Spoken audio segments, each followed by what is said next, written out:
전 예수님, 노이철 베드로 신부입니다.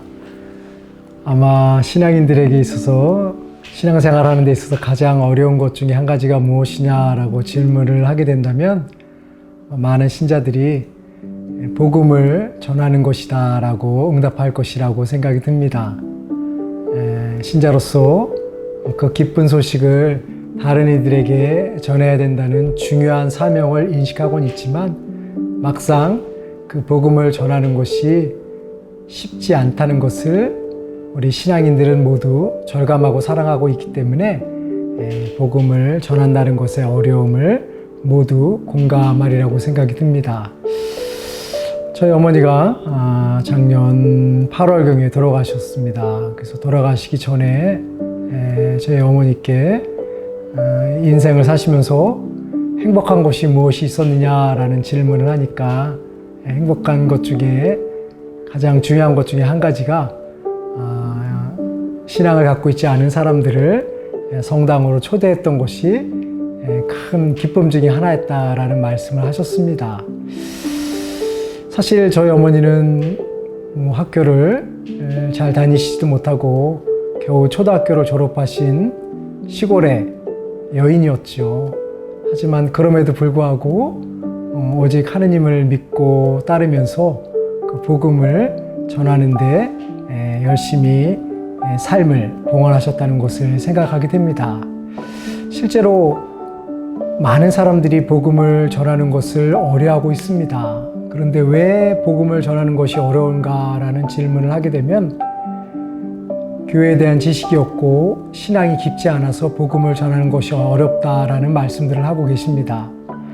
그런데 저희 어머니의 예를 생각해 보게 되면 복음을 전하는 데 있어서 지식이라는 것도 중요하지만 지식이 없다고 해서 복음을 전할 수 없다라는 것도 성립이 안 된다는 것을 분명하게 알 수 있습니다. 저희 어머니는 초등학교를 졸업한 지식만을 소유하고 있었기 때문에 자기가 알고 있는 신앙을 다른 이들에게 전한다는 것은 결코 쉬운 일은 아니었을 것입니다. 하지만 그럼에도 불구하고 저희 어머니는 당신의 일생에서 행복을 얻을 수 있게 하는 좋은 길이 바로 예비신자를 만들어내는 것이었다라고 응답하셨던 것을 생각해 볼 때 복음을 전한다는 것은 지식을 많이 가지고 있어서 전하는 것이 아니라 하느님에 대한 사랑과 깊은 열정과 애정이 동반될 때 복음을 전할 수 있는 것이 아닌가 하는 생각합니다. 마태복음 28장 마테오의 마지막 부분에서도 예수님이 제자들에게 하늘로 승천하시기 전에 사명을 부여하십니다. 즉 너희는 가서 모든 민족들을 제자로 삼고 아버지와 아들과 성령의 이름으로 세례를 주고 내가 너희에게 명령한 모든 것을 가르쳐 지키게 하여라. 보라, 내가 세상 끝날까지 언제나 너희와 함께 있겠다라는 말씀을 하십니다. 그래서 예수님은 이 세상을 떠나시기 전에 당신의 유언 말씀으로 제자들에게 만방에 가서 복음을 선포하라 라고 명령을 내리십니다. 하지만 이 복음을 선포하는 것은 결코 쉬운 일이 아니다는 것을 우리 모두가 알고 있습니다. 물론 제자들은 용감하게 예수님의 이 기쁜 소식을 만방에 전하려고 자신의 삶을 투신하였고 그 결과 오늘을 살아가고 있는 우리들도 예수님을 믿고 따를 수 있는 조건이 형성되었지만 오늘을 살아가고 있는 우리들에게 있어서 복음을 전한다는 것은 결코 쉬운 일은 아닐 것입니다. 하지만 그럼에도 불구하고 예수님의 제자들이 복음을 용감하게 전할 수 있었던 것은 예수님의 유언, 즉 만방에 가서 복음을 선포하여라 라는 말씀을 중요하게 여기면서도 더 중요하게 여겼던 것은 보라, 내가 세상 끝날까지 언제나 너희와 함께 있겠다라는 말씀에 포커스를 둔 것이 아닌가 하는 생각을 합니다. 복음을 전해야 된다라는 것을 생각했다면 압박감과 스트레스가 강하게 자리했겠죠. 왜냐하면 예수님을 모르는 이들에게 예수님을 설명한다는 것은 결코 쉬운 일은 아니기 때문입니다. 하지만 제자들은 복음을 전해야 된다는 사명감과 더불어서 복음을 전하는 여정에서 수반되는 많은 어려움들을 예수님께서 함께 해주신다는 사실을 믿었기 때문에 용감하게 복음을 전할 수 있었습니다.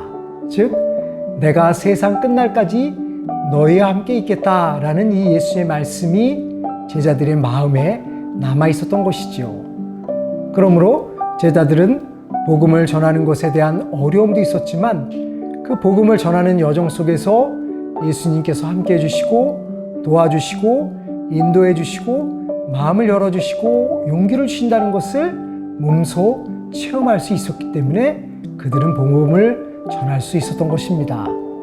그러므로 우리들 역시 복음을 전한다는 것은 결코 쉬운 일은 아니지만 복음을 전하는 그 여정 속에는 예수님께서 함께 해주신다는 것, 예수님이 위로를 주시고 용기를 주시고 희망을 주신다는 사실을 생각한다면 우리 역시 복음 선포의 일꾼으로서의 삶을 편안한 마음으로 수행할 수 있을 것입니다.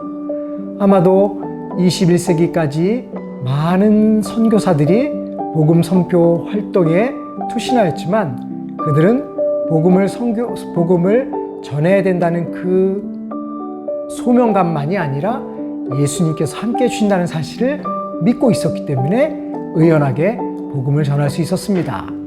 특히나 복음을 전하는 것은 쉬운 일은 아니지만 복음을 전하는 그 과정 속에서 생생히 살아계시는 예수님을 만날 수 있고 눈에 보이지 않는 예수님이 역동적으로 나의 삶을 이끌어준다는 사실을 체험할 수 있는 것이 복음 선포의 여정이기 때문에 우리의 신앙을 더 깊게 하고 예수님과의 깊은 친교를 나누기 위해서는 복음을 선포하는 일은 우리 신앙인들에게 있어서 아주 중요한 일이 되리라고 생각이 됩니다. 그래서 그 복음을 선포하는 여정을 통해서 우리의 신심은 깊어지고 예수님과 더 깊은 친교가 이루어지고 그 깊은 친교를 통해서 우리는 예수님과 하나 되는 삶을 살아갈 수 있을 것입니다.